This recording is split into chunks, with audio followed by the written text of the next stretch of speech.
Hello, welcome to the update. I'm Maham Kashani. Ukraine's president has used an international press conference to urge Australia to reopen its embassy in Kyiv. When asked on the matter, Volodymyr Zelensky says he wants the Albanese government to return its diplomats to the capital. Mr. Zelensky also using the media attention to call for more global support. We're still lacking a number of individuals at this fist of common support.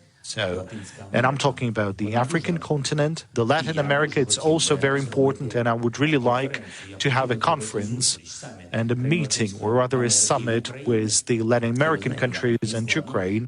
That translation thanks to UATV. Solemn services have been held across Ukraine to mark the first anniversary of Russia's invasion. A new poll shows support for the federal government's Stage 3 tax cuts has fallen. Backing for the sweeping cuts to personal income tax has fallen from 57% to 41% over the past 4 months, according to the poll conducted for 9 newspapers. A legislative committee will be set up in Victoria to examine duck hunting.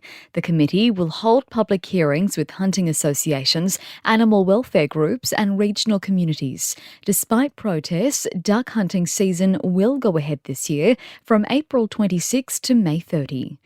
Some independent MPs want the federal government to do more to tackle a shortage of homes in regional Australia.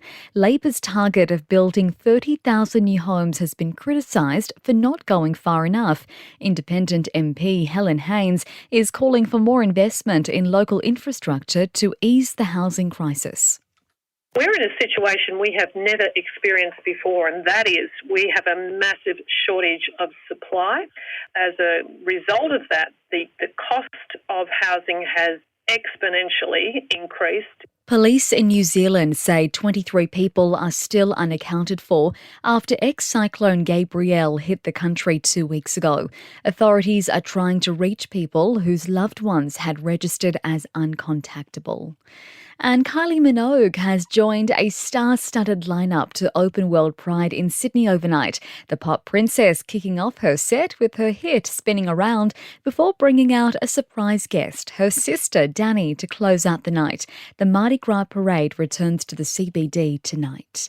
In sport, the Waratahs have failed to open their Super Rugby season with a win, falling to the Brumbies 31-25 in Sydney.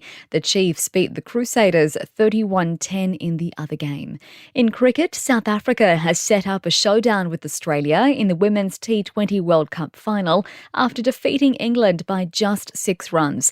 And Pat Cummins won't lead Australia in the third test against India next week due to family illness, leaving Steve Smith to fill in as captain.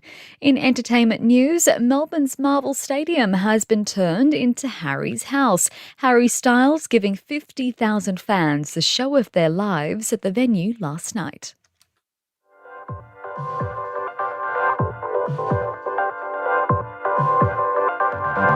And that's the latest from the Nova podcast news team, but we'll see you tomorrow morning for another episode of The Update.